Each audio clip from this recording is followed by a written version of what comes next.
The show where there are no penalties, nothing is offside, and everything is fair game. This is The Gloves Are Off.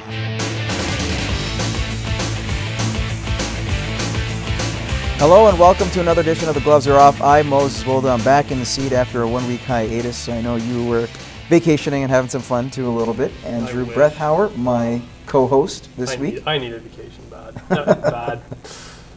2 weeks. 2 weeks and I'm gone. There you go. All right. Well, glad to have you on in the meantime while you could actually stick around and be a trooper for us. This guy's been a trooper a couple times. He's been on the show for us. Aaron Rawlake. Of course, you are the junior male B and C chairman for Hockey Alberta, taking care of all that stuff, and you're here to drop some wisdom as well. Yeah, glad to be back. Excellent. I guess we'll start things off with hockey. Of course, you guys are well versed in it. This one, however, involving a lot of controversy off it. We're talking about Patrick Kane. This is a guy who has gone through a lot over the last, say, couple months since August with the allegations of sexual assault. No grand jury. He was allowed to go to training camp with the team, and I think that's kind of raised a lot of eyebrows for everybody, knowing that with all the, I would say the interest, but with all the allegations that he would still be allowed to play. And you got to think that the Chicago Blackhawks maybe got this wrong by putting Patrick Kane on the roster. I know he hasn't been tried, but do you guys agree with that? Aaron, I guess we'll start with you. Do you think that the Blackhawks made a mistake by putting him on the training camp roster? I think that they did. It's not like he's going to have to make the team. I'm sure he could skate and stay in shape and come right into the lineup. I think, until this plays out, until more information's out there, and it's tough to say what information they have, of course, that the general public doesn't. So, but I think just from a perspective from the outside looking in and what's happening, especially in a lot of the other leagues, I think it just is a little strange with the allegations that are there that they would put him in that spotlight right now and maybe just kind of let things play out a little bit and see where the legal system comes out at before they brought him on the ice. You got to figure Chicago, maybe people don't know this, Chicago is like a PR master. They know what they're doing. They know when their players do interviews, they have to always wear hats. They have team logos everywhere. They know how to brand themselves. And now you have this coming in. I don't think it's a great move. Like, you look at other players like Voinov, we've talked about before, where he's no longer in the league, probably getting deported. He's not allowed in for the allegations and the things that he's going through, so why isn't Kane held to that same standard? To me, this sends a bad example to the entire league that, you can go through, do this stuff, or allegedly do this stuff, and we're not going to have court process first, but we're still going to let you come back in because of the type of player he is. And that's what it is. It's would it be different if he was a fourth liner? Yeah. Or maybe the NHL might have to step in. Would that make any sense? If the NHL said, you know what, this is not a good idea, we, I guess, veto this decision, or we will put our stamp on it. Should the league have done that? But they've come and said, Bill Daly said, they support the Blackhawks' decision to bring him there. They've got a clause in their bargaining agreement where they could sit him out, and the Blackhawks would still have to pay him, but they could sit him out, and they reserve the right to use that at any time. But right now, the league's taken the same page as the Blackhawks and said, well, we're trusting the Blackhawks to make that decision, which, seems a little strange. It's like the league's taken a big step back and held their hands up and said, hey, we'll let you deal with this. We don't want to touch this. Could you imagine this was the NFL? Like, retrospective, this was the NFL, this would be getting massive play. This would be blown up to proportions that we couldn't even deal with. Because people would be like, there'd be a camera on Patrick Kane. Because they'd be like, well, you allow Patrick Kane, but you don't allow this player in. And if that was an NFL thing, there would be so much controversy about how can you let this player play, this player doesn't. And that's the biggest thing for me is, like, I think the NHL should have stepped in, suspended him, because that's what you have to do. With all this stuff going on, with Kane's history, yes, we can't say he's guilty. We have no idea what's happened. But this guy has a history of this stuff. When do you finally say, no, we got to figure the process out first, let the legal system, it's an image thing for the NHL as well. So I think they should have suspended him and well before this. As soon as the allegations come out, suspend them. Okay, how about this? We'll move on to the National Football League, but on the much lighter side of things, unless you're a Seattle Seahawks fan.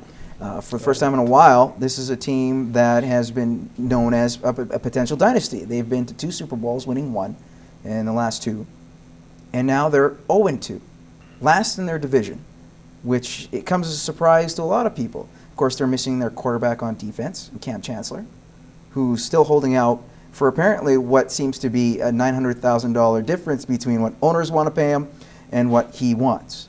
But nevertheless, he's out. Marshawn Lynch hasn't necessarily played his greatest. His mom came out in his defense, trash-talking the offensive coordinator. Things look like a mess in Seattle. Are they in a lot of trouble, and will they even not make the postseason? Andrew, I think they are in trouble based on all this off-season stuff that's happened. You pay a quarterback a lot of money, and he wanted all this money, and now you're not producing. This is like the biggest cliche in football. You throw money at a quarterback and think you're just going to win. You have to have everything going together. They're not playing Marshawn Lynch as great as he should be. There's a lot of problems in this team, I think, that are run deeper than just them playing badly. They lost to an okay St. Louis team and obviously lost to Green Bay, which, okay, that's a coin flip there. But starting 0-2 and you're the 2 times in the Super Bowl, that's a... But is that a concern? Like, and again, you said it best. St. Louis is not a bad team. No. They're going to be a competitive team. And you lost to a potential favorite to go to the Super Bowl in the NFC. That's not that big of a problem, right, Aaron? I think getting 0-3, they're done. This is a must-win. I mean, and that's frightening to say with what's happening in the NFL. Is you go 0-3, you're done. I think they should have dealt with that Chancellor situation much earlier. They're almost at the point now where I think they're just going to let him rot. I mean, I find it ludicrous that a guy who has 3 years left on his contract can just say, "Oh, I'm not coming. I want more money." Well, I mean, that doesn't work. I can't walk into where I work and say, "Well, I'm not going to come to work for a month until you pay me more." Well, I'll get shown the door. I mean, I don't understand how this isn't reflective of real life and real employment. I mean, he's made a commitment, and it's killing them on defense not having them there. I mean, but at what point now do they break and give him the money, and then they're going to have 5 more guys holding out next year? And then on to Marshawn Lynch. Well, I think that's just a case of somebody's believing his own hype. I mean, he's done all these commercials. He's done everything else. He does everything except talk to the media.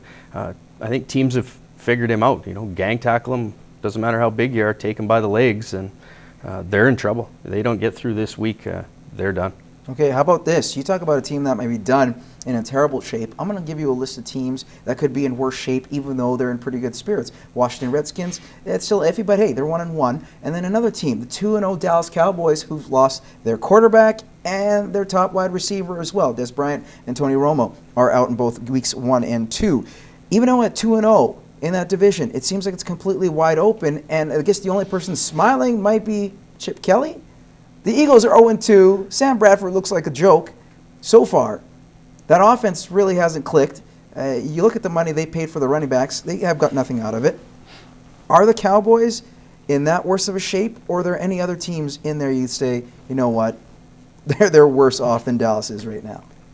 You know, I think Dallas will survive at a 500 level, at least till Romo comes back, and that's strictly based on they do have one of the best offensive lines in the league. I think they're going to be able to run the ball. Their defense is solid.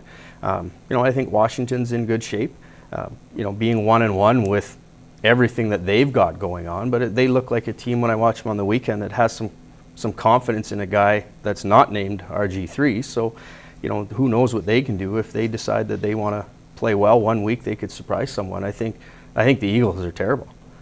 Their offense is atrocious. I think Chip Kelly's absolutely overrated. I mean, they're going to be in trouble. That offensive line the other day looked just terrible, and if you don't have an offensive line in the NFL, you are done.